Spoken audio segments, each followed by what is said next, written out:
시타르타, 사문들 속에서 같은 날 저녁 그들은 그 고행자들, 즉 뼈와 가죽뿐인 사문들을 따라잡은 뒤 동행할 뜻을 밝히고 그들의 말에 따르겠다고 했다. 그들은 받아들여졌다. 시타르타는 길거리에서 만난 한 불쌍한 바라문에게 옷을 벗어주었다. 그가 걸친 것은 고작 살바와 바느질도 하지 않은 흑빛의 덧옷이었다. 그는 하루에 한 끼만 먹었고 불에 익힌 음식은 전혀 입에 대지 않았다. 그는 2주 동안 단식했다. 그는 4주 동안 단식했다. 허벅지와 뺨에서 살이 사라졌다. 휑한 두 눈에서는 뜨거운 꿈들이 타올랐고 바싹 마른 손가락에서는 손톱이 길게 자랐고 턱에는 거칠거칠한 수염이 덥수룩했다. 여자들과 마주치면 그의 눈빛은 얼음처럼 차가워졌다. 잘 차려입은 사람들이 오가는 읍내를 거닐 때면 그의 입은 경멸의 표정으로 실룩거렸다. 그는 장사꾼들이 흥정하는 것을, 제후들이 사냥터로 가는 것을, 상을 당한 사람들이 망자를 애도하는 것을, 창녀들이 손님들을 향해 호객을 하는 것을, 의사들이 환자를 돌보는 것을, 사제들이 씨앗을 뿌릴 날을 정하는 것을, 연인들이 서로 사랑하는 것을, 어머니들이 아이들에게 젖을 물리는 것을 보았다. 그에게 그 모든 것은 눈길을 줄 만한 가치가 없는 것이었다. 그 모든 것은 거짓이었고 그 모든 것은 악취를 풍겼다. 모든 것이 거짓의 악취를 풍겼다. 모든 것이 의미와 행복, 아름다움을 가장했다. 그리고 사람들이 인정하지 않아서 그렇지 그 모든 것은 부패였다. 세상은 썩고 인생은 고통이었다. 시타르타 앞에는 하나의 목표가 있었다. 단 한 가지 목표가 있었다. 비우는 것. 갈증을 비우고, 소망을 비우고, 꿈을 비우고, 기쁨과 고통을 비우는 것이었다. 자기 자신을 완전히 없애버리는 것. 더 이상 자기로 머물지 않는 것. 마음을 비워 평온을 얻는 것. 자신을 버린 사유 속에서 기적의 마음을 여는 것. 그것이 그의 목표였다. 일체의 자아가 극복되고 죽어 사라지고 나면, 가슴 속의 모든 욕망과 충동이 침묵하면, 그러고 나면 궁극적인 것이 깨어날 것이다. 더 이상 자아가 아닌 것. 존재의 가장 내밀한 것. 위대한 비밀이 눈을 뜰 것이다. 내리쬐는 뜨거운 햇빛 속에 시타르타는 침묵하며 서 있었다. 고통으로 타오르며, 갈증으로 타오르며, 그는 고통도 갈증도 더 이상 느끼지 않을 때까지 서 있었다. 그는 장마철에도 침묵하며 서 있었다. 그의 머리카락에서는 얼어붙은 어깨와 얼어붙은 엉덩이와 다리를 타고 물이 떨어졌다. 참회자는 어깨와 다리가 더는 얼지 않을 때까지, 어깨와 다리가 침묵할 때까지, 어깨와 다리가 조용해질 때까지 그대로 서 있었다. 그는 침묵하며 가시덤불 속에 웅크리고 있기도 했다. 화끈대는 살갗에서는 피가 떨어졌고 종기에서는 고름이 흘렀다.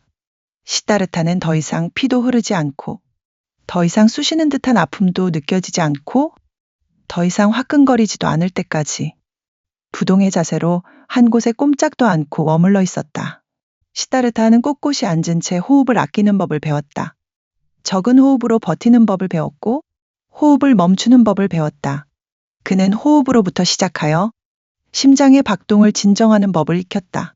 심장의 박동을 줄이는 법을 익혔고 결국에는 심장의 박동이 적어져 거의 없어지는 단계까지 이르렀다.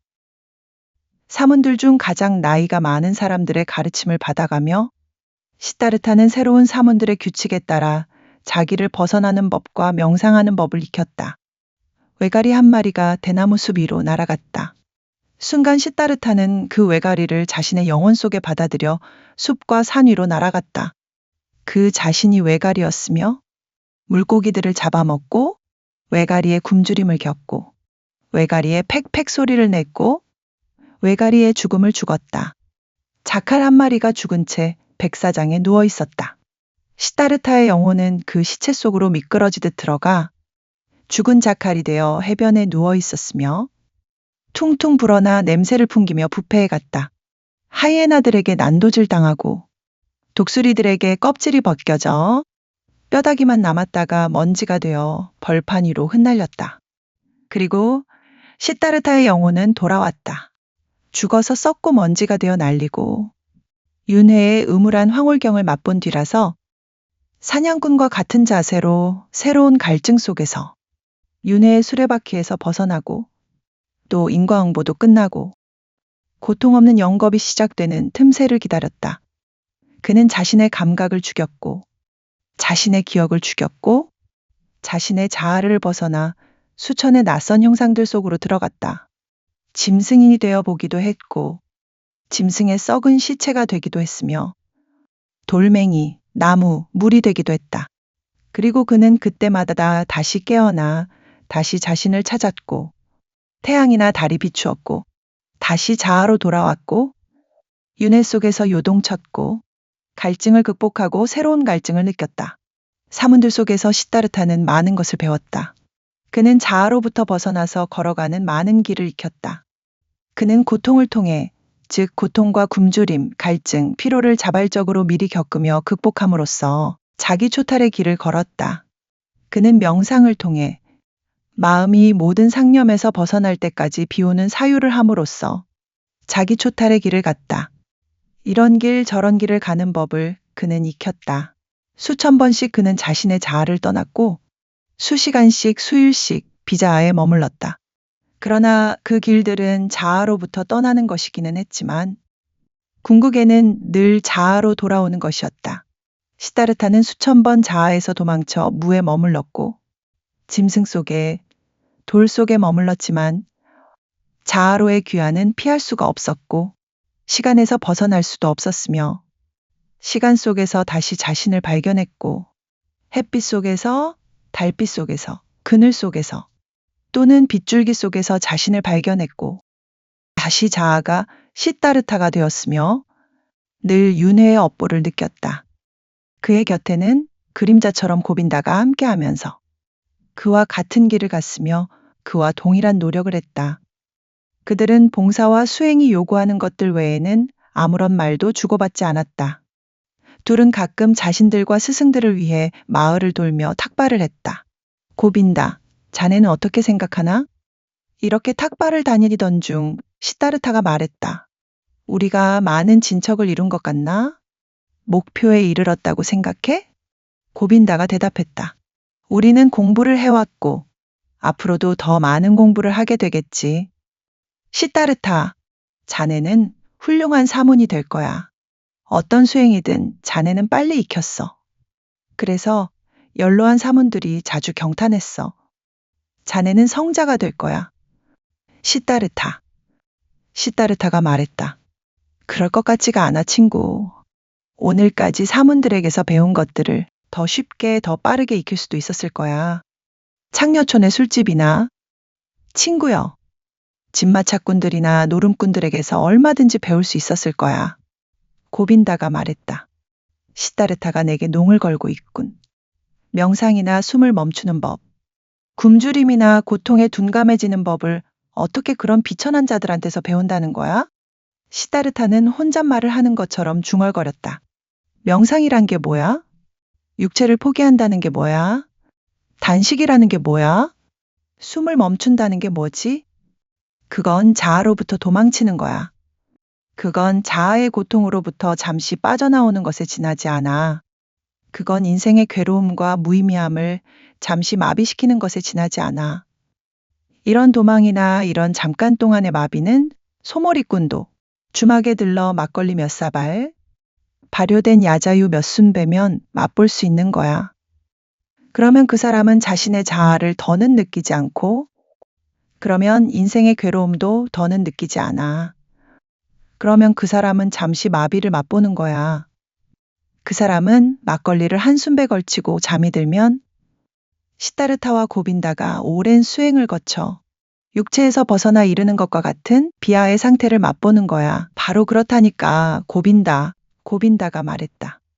친구여, 자네의 말은 그렇게 하지만 자네는 시다르타가 소몰이꾼이 아니고 사문이 술꾼이 아니라는 것은 알고 있지. 물론 술꾼도 마비를 맛볼 수 있고 잠시 도피와 휴식을 맛볼 수 있어. 하지만 술꾼은 술에 취한 상태에서 돌아오면 예전과 달라진 게 하나도 없다는 것을 알게 되지. 전보다 더 현명해지지도 깨달음을 모은 것도 아니야. 몇 단계 더 상승한 것도 아니고. 그러자 시다르타는 미소를 머금으며 말했다. 그건 몰라. 한 번도 술을 마셔본 적이 없어서. 하지만 나 시다르타 역시 수행과 명상 중에 아주 잠깐 순간만 그런 마비를 맛보았을 뿐이야. 마치 자궁 속에 들어있는 아이처럼 지혜나 구원으로부터는 아주 멀리 떨어져 있어. 그것만은 알지. 그것만은 안다고. 또 한 번은 고빈다와 함께 형제들과 스승들을 위해 마을로 시주를 받으러 숲을 나설 때 시다르타가 말을 꺼냈다. 도대체 우리는 올바른 길을 가고 있는 걸까? 우리는 깨달음에 다가가고 있는 걸까? 우리는 구원에 다가가고 있는 걸까? 아니면 우리는 어쩌면 원을 따라 맴돌고 있는 건 아닐까? 윤회의 수레바퀴에서 벗어나고 있다고 생각하고 있던 우리가 고빈다가 말했다. 우리는 많이 배웠고 시다르타. 또 앞으로도 배울 게 많아. 우리는 원을 따라 맴도는 것이 아니라 위로 올라가고 있는 거야. 그 원은 나선형이야. 우리는 이미 여러 계단을 올라왔어. 시다르타가 대답했다. 우리의 사문들 중에서 가장 연장자 되는 분, 즉 우리의 존경하는 스승께서는 연세가 얼마나 되셨다고 생각하나? 고빈다가 말했다. 예수는 되셨을 것 같아. 시다르타가 말했다. 예순이 넘으셨지만 열반에 이르시지 못하셨지. 그분은 70이 되고 80이 될 거야. 자네와 나, 우리도 그만큼 나이를 먹겠지. 앞으로도 수행을 하고 단식을 하고 명상을 하겠지. 하지만 우리는 열반에 이르지 못할 거야. 그분도 못 이루고 우리도 그럴 거야. 이 세상에 존재하는 사문들을 통틀어도 그중 아무도 열반에 이르지 못할 거야. 우리는 위안을 얻고 마비를 맛보고 스스로를 속이는 여러 가지 재주를 익히기도 해. 하지만 본질적인 것, 길 중의 길은 찾아내지 못해. 하지만 고빈다가 말했다.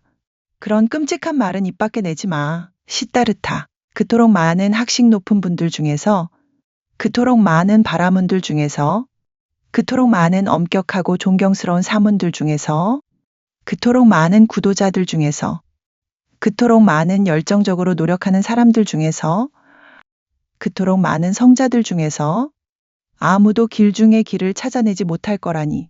그게 말이나 돼? 그러나 시다르타는 슬픔과 조롱이 함께 섞인 목소리로, 서글프고 조롱이 섞인 나직한 목소리로 말했다. 곧 자네 친구는 자네와 함께 지금까지 걸어온 이 사문의 오솔길을 떠날 거야. 나는 언제나 목이 말라. 이 기나긴 사문의 길을 걸어왔어도 나의 갈증은 조금도 줄어들지 않았어. 언제나 나는 깨달음에 목말라 해왔어. 나는 늘 의문을 가득 품어왔어. 바라문들에게 물어봤지. 해마다. 성스러운 베다에게도 물어봤지. 해마다. 경건한 사문들에게도 물어봤지. 해마다. 내가 만일 무소새나 침팬지에게 물었어도 지금 정도의 영리함과 쓸모는 익혔을 거야. 나는 여태껏 많은 시간을 써왔지만 아직 끝을 맺지 못했어. 이 사실을 알기 위해서 인간은 아무것도 배울 수 없다는 사실을 말이야. 우리가 배움이라고 부르는 것은 실제로는 없는 것 같아. 친구여, 한 가지 암만이 존재해. 그것은 도처에 있고 그것은 아트만이야. 그것은 네 안에 있고 내 안에도 있어. 모든 존재들 속에 있어.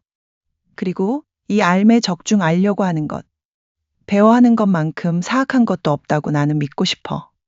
순간 고빈다는 가던 발걸음을 멈추고 서서 두 손을 치켜 올리면서 말했다. 시다르타, 자네 친구를 그런 말로 불안하게 만들지 말게. 정말 자네 말은 내 가슴 속에 불안감을 일깨워. 생각을 해보라고. 자네 말대로 배움이라는 것이 존재하지 않는다면 기도의 신성함은 어디 있겠는가? 바람은 계급의 존엄함은 어디 있겠는가? 사문들의 신성함은 어디 있겠는가? 이 지상의 신성한 것, 가치 있는 것, 존엄한 것들은 모두 어떻게 되는 건가? 그리고 고빈다는 시 구절을 읊조렸다. 우파니샤드에 나오는 구절이었다. 정화된 마음으로 명상하며 아트만 속에 침잠하는 자.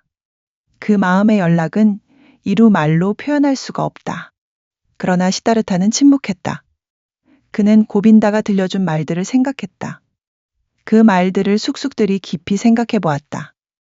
그래, 그는 머리를 떨어뜨리고 선체로 생각했다.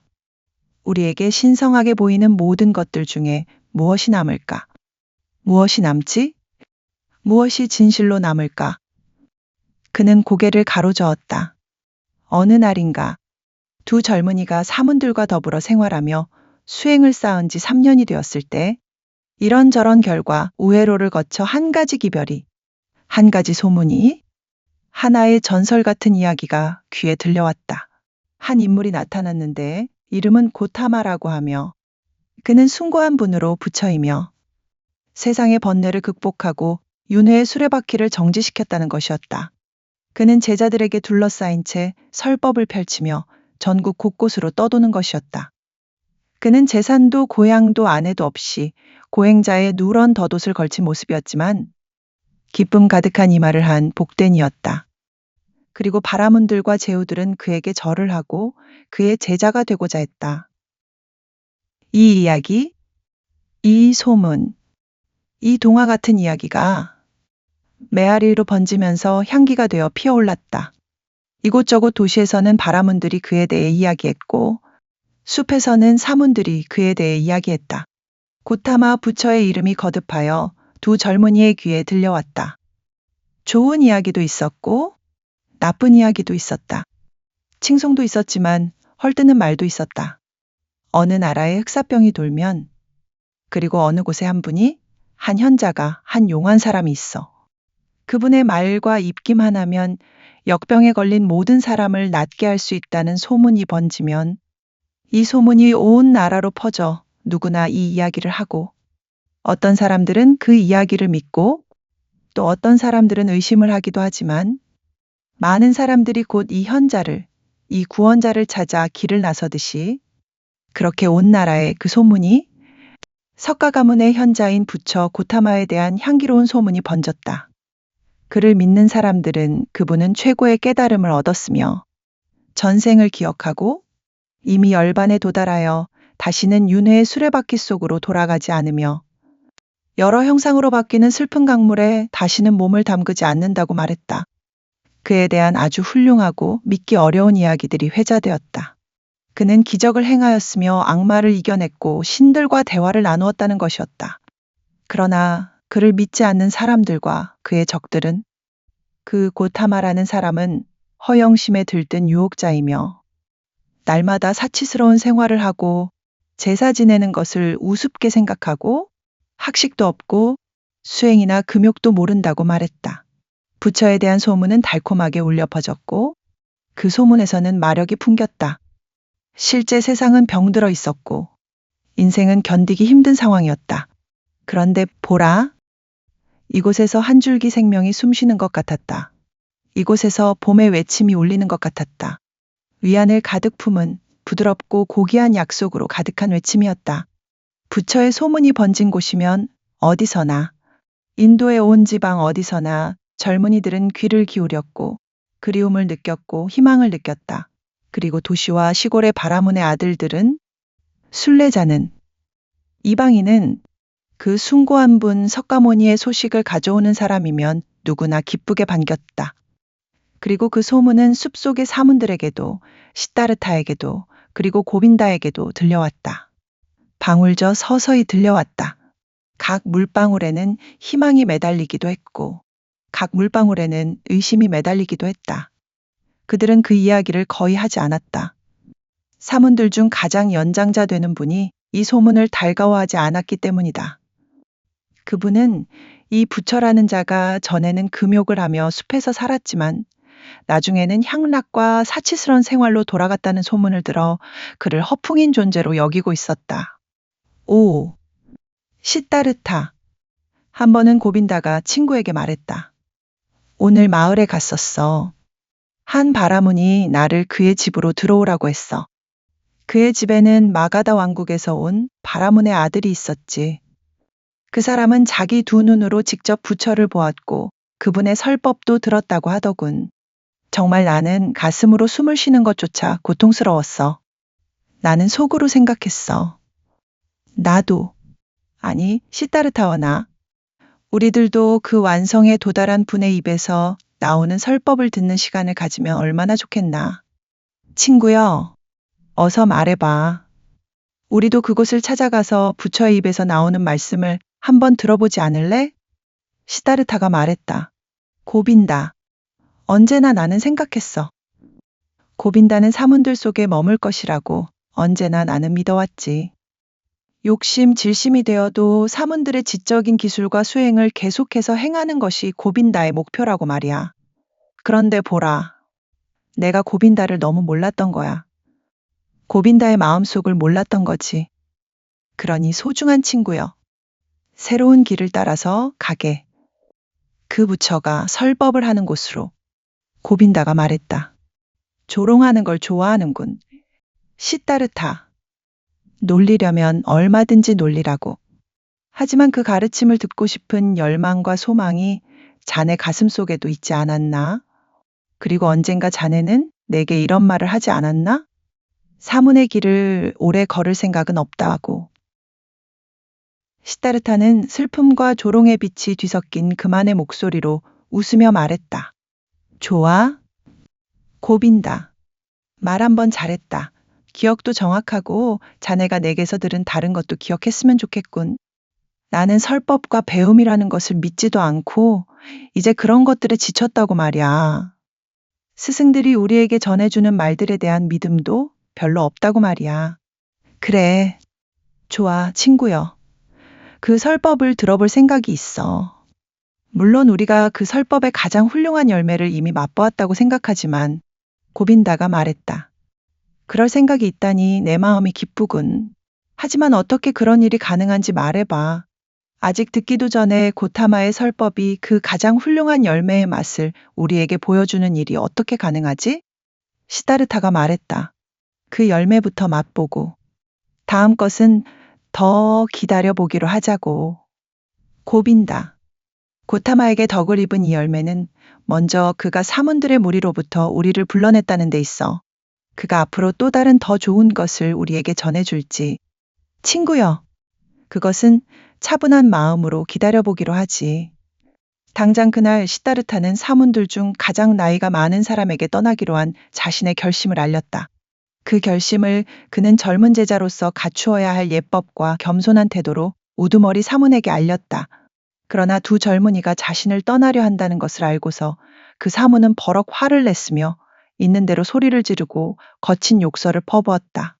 고빈다는 소스라치게 놀라 당혹해했지만 시다르타는 고빈다의 귀에 입을 가져가 속삭이며 말했다. 내가 이 노인네에게 그간 배운 게 있다는 걸 보여주지. 그는 그 사문과 얼굴을 마주보고 선 채 영혼을 집중하여 노인의 시선을 자신의 시선으로 사로잡아 제압한 뒤 벙어리로 만들어버렸으며 의지마저 앗아버려 자기 마음대로 조종했다. 그가 명령을 내리면 노인은 꼼짝도 못하고 시키는 대로 할 뿐이었다. 노인은 아무 말도 하지 못했고 눈은 멍해졌고 의지는 마비되었으며 두 팔은 힘을 잃었다. 노인은 시다르타의 마력 앞에 맥을 추지 못했다. 시다르타의 생각이 그 사문을 완전히 주문에 사로잡기 시작하자 그 사문은 두 친구가 명령을 내리는 대로 할 수밖에 없었다. 노인은 여러 번 몸을 굽실거렸고 축복하는 몸짓을 했으며 즐거운 여행이 되라는 경건한 말을 읊조렸다. 그러자 젊은이들은 그의 인사에 감사의 말로 대답했고 즐거운 여행이 되기를 바란다는 그의 말에도 대꾸를 하고서 인사와 함께 그곳을 떠났다. 도중에 고빈다가 말했다. 오, 시다르타, 자네는 내가 생각한 것보다 더 많은 것을 사문들에게서 배웠어. 늙은 사문을 마음대로 주무르는 것은 어려운 일이야. 매우 어려운 일이야. 정말이지. 자네네가 그곳에 그냥 남아 있었다면 아마 물 위를 걷는 법도 금세 익혔을 거야. 나는 물 위를 걷고 싶지 않아. 시다르타가 말했다. 늙은 사문들이나 그런 재주를 피우며 만족하는 거지.